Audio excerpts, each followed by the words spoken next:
So today we're going to be doing two new strokes, bow strokes, spiccato and ricochet. So,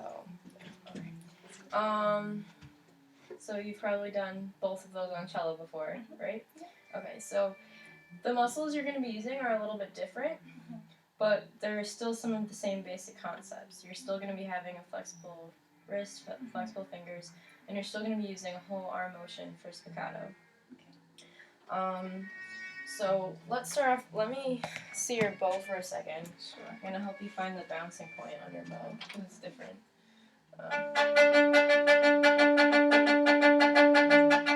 So right about here, it's kind of in the middle of your bow, is about where the bouncing point is. So what I want you to do is put your bow on the string by the bouncing point. And I just want you to use, use your pinky and your ring finger to lift the bow up and just let it drop. Just let it drop. You can bounce a few times, yeah.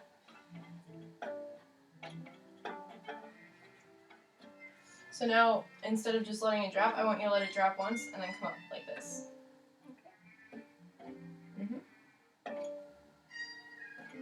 Now the bouncing point in your bow is where?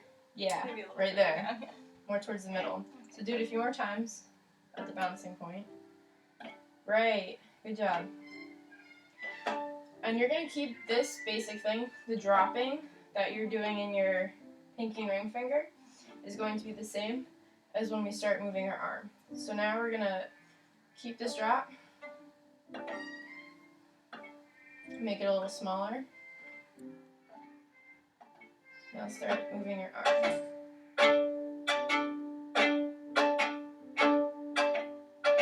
Yeah, and when you do this, we're actually going to go a lot faster, starting pretty soon, like now, because if you control the direction that your bow is going in both ways, it's going to make spiccato a lot harder for you.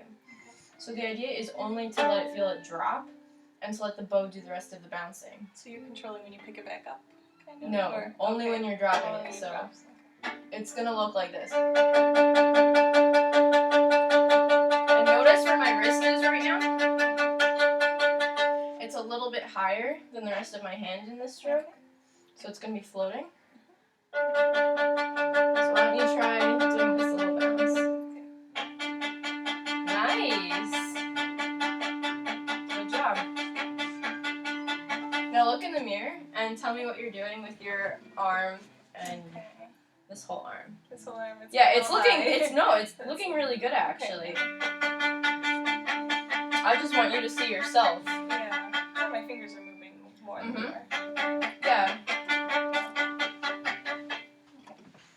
So when we're doing spiccato, there are different kinds of spiccato too. What you're doing now is a pretty nice rounded spiccato. There's also a more crisp staccato where you use more of the vertical motion. And there's also more flaky sounding spiccato with a more horizontal motion. Because you can control how it sounds based on how much height you use, how much bow you use. So this would be an example of a more flaky spiccato.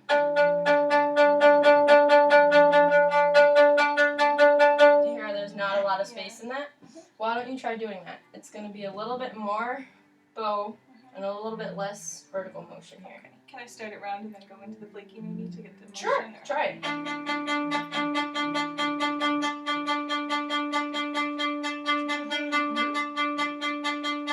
Yeah. I want you to lift your wrist and your elbow a little bit. Yeah.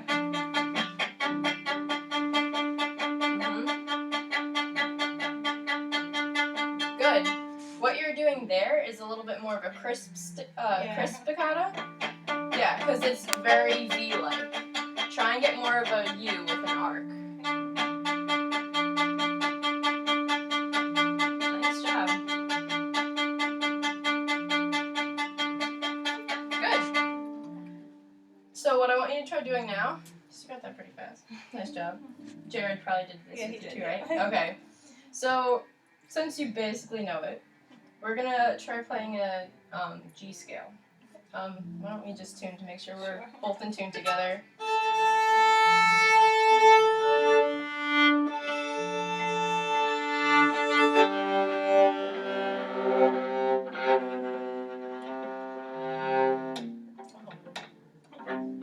We're not gonna do this this one anyway. But okay. Okay. So let's do 4 counts for each note, and we're gonna do a nice rounded spiccato. Okay. And we're just gonna do 1 octave. Okay. So 1, 2, 3, 4. Oh, Oh, so we're sorry. doing 16th notes? Yeah. Okay. 1, 2, 3, 4. Wait, you're doing 4 Or notes? 4 beats Okay. for every note. So it's Can I gonna be hear 1, 2, 3, 4. 1, 2, 3, 4. 1. Okay. 3, 4.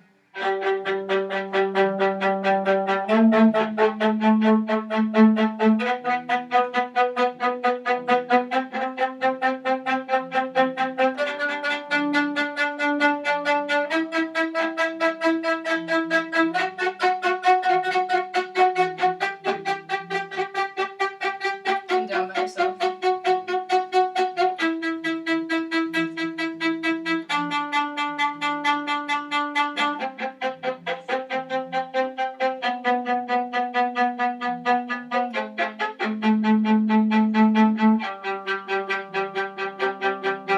Nice job. Well done. Did he do Ricochet with you, or did he pick a different one? I think you picked a different one. Okay, Yeah. great. So Ricochet will be Yes. something new. So with Ricochet, again, it's different than cello, different muscles.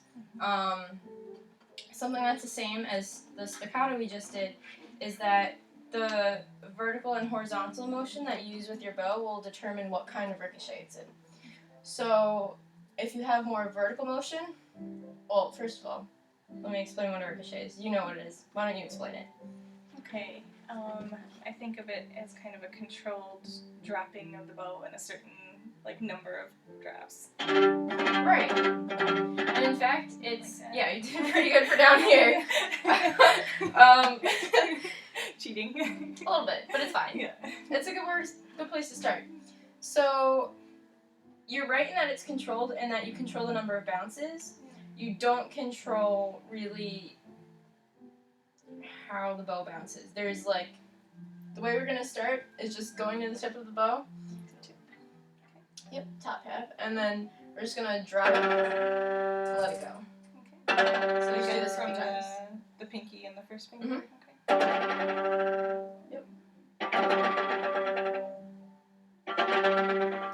And since your tip, I guess, is gonna be a little That's bit. about as far as I can. Yeah, so reach. you're gonna want to start probably about here. Yeah.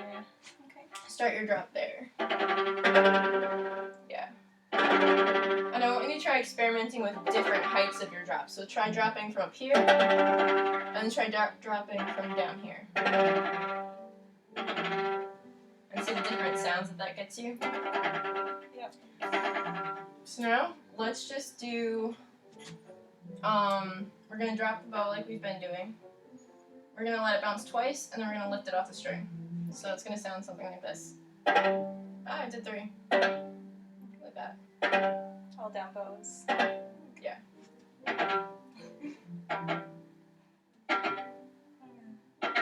It's fine. You're doing great. Nice. Yep. And you can go faster if you want. Great. So now we're gonna add the up bow at the end of that. So it's gonna be 1, 2, 3. It's like the Tchaikovsky. Yeah. But is it easier to try it slow till I get it? You might want to try it just up to speed to start with, because you don't want to control both ways. Yeah. Yeah, let me just correct one thing, because it's looking pretty good otherwise. You don't want to feel the lift in between each bounce on the up bow. You want to just let it bounce. Okay. So even if you can even try doing it this speed, it might sound scary, but it might even be easier for you. Do something like this.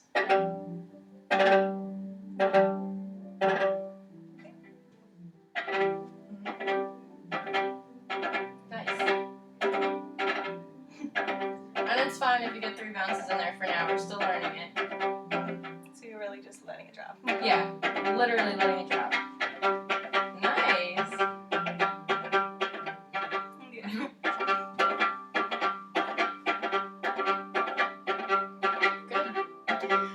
And as you were experimenting, you started bringing your wrist up like we did in spiccato, which is a good thing. Okay.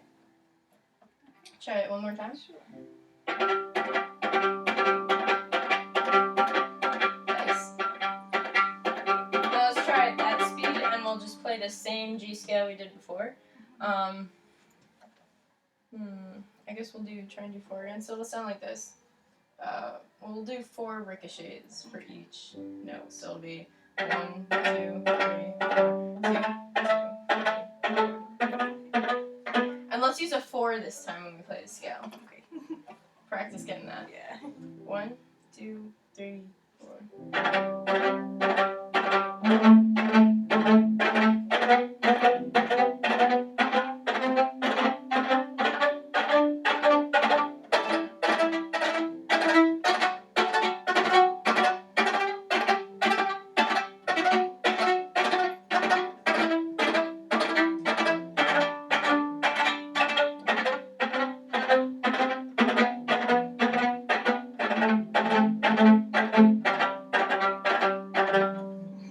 Sort of.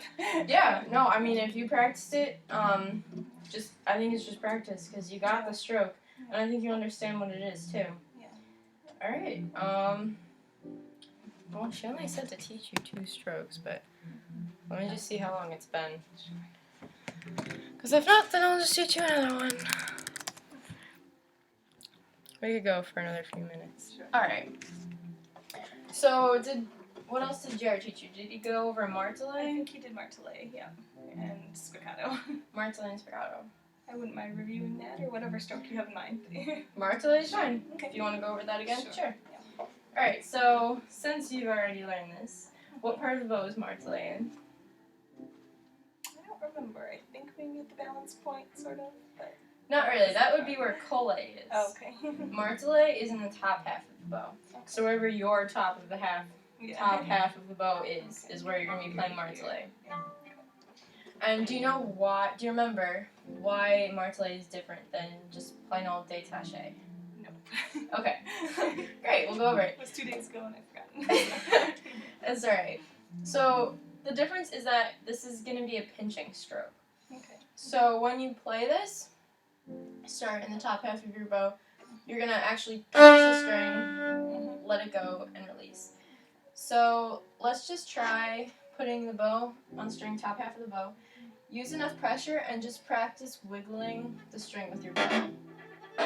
Yeah. That's the pressure you're going to need to use to get the stroke to sound. The only problem is, once you do that pinch, don't hold on to it. So this is something you don't want it to sound like. That's not good. So we're going to do something that sounds like this. So just try that for me. Nice. Exactly. Can you make them a little bit more connected? So instead of sounding like, try and make them sound more like this.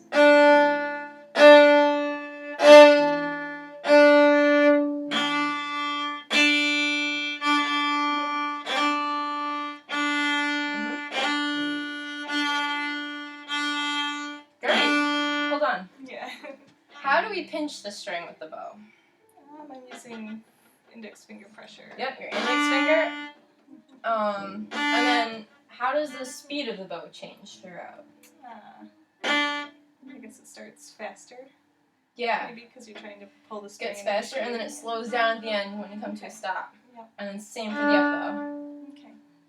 So why don't you try with that concept in mind? Sure.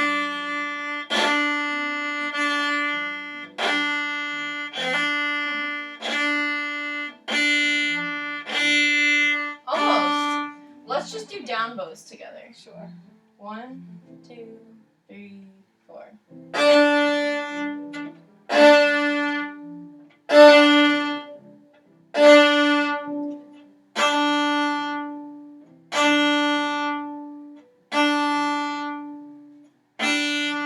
now let's try up bows together.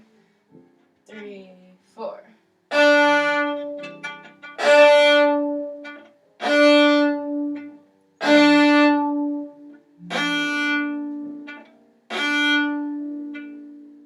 to control it. Out of the air. Alright, now let's try adding them together. Putting them together. 3, 4.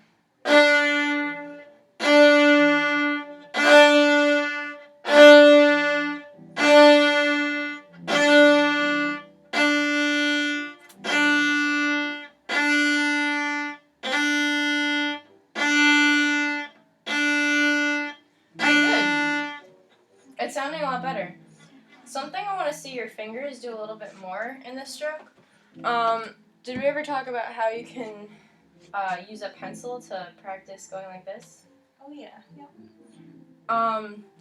This comes into play here because when you're doing your down bows, you want to definitely use your index finger by pronating more. Yeah. And your fingers are going to want to come down like this a little bit. And then when you're going up, it's the opposite. So try that stroke again, thinking about what your fingers are doing too. Okay. Still grabbing the string. And if you want to watch my hand for a sec. You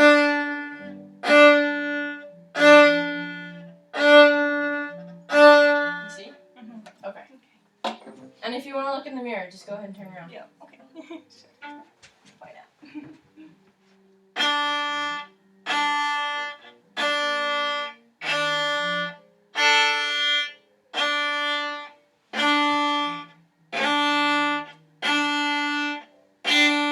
Good job. Okay. That's looking a lot better. So do you want to just do another G scale? Or do you want to mix it up? Let's pick a different scale. Sure. I guess we could do like a D starting on the low D. Sure. I'm going to use 4 fingers again. Okay. 3, 4.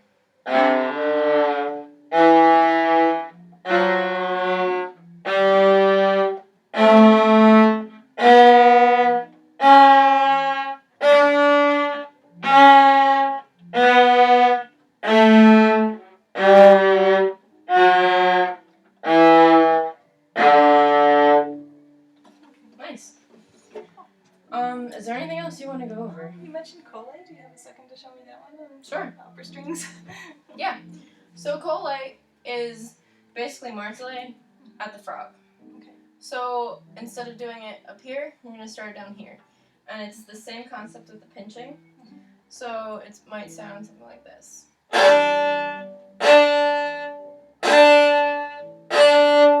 I think, I have to look at this again, but I think it goes a little bit faster. Like it's meant to be like a staccato stroke. Right. Okay. Yeah, so you usually start right at the winding here, Okay. or where your first finger is, and then probably to about here. Okay. It's like your range. Right. Okay.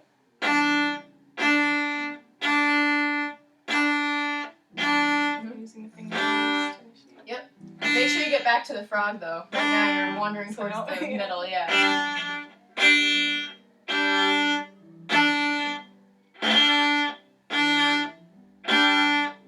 Good. Now try on your A string.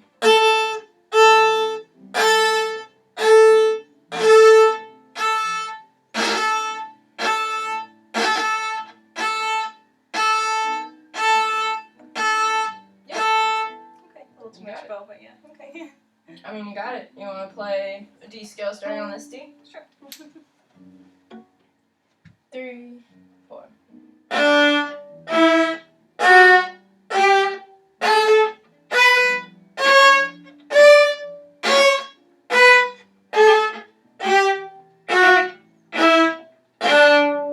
Okay.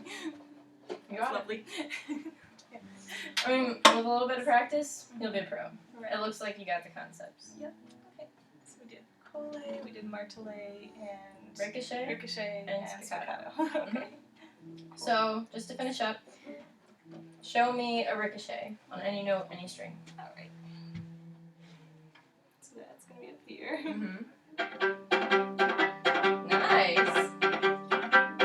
Mm-hmm. Great. spiccato. Okay.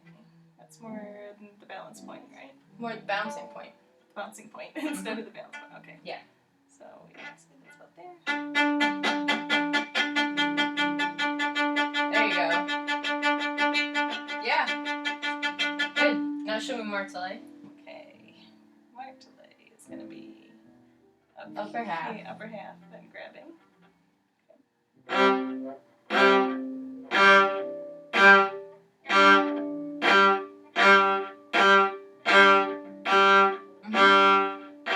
That's the idea. Speed difference. Right.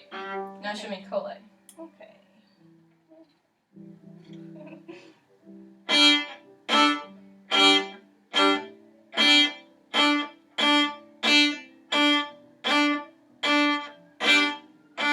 Good. You got it. Nice job. Thanks. Spiccato's my favorite. Oh, really? Yep. I was born to play spiccato. That's good. I was not born to play spiccato. I'm a ricochet person.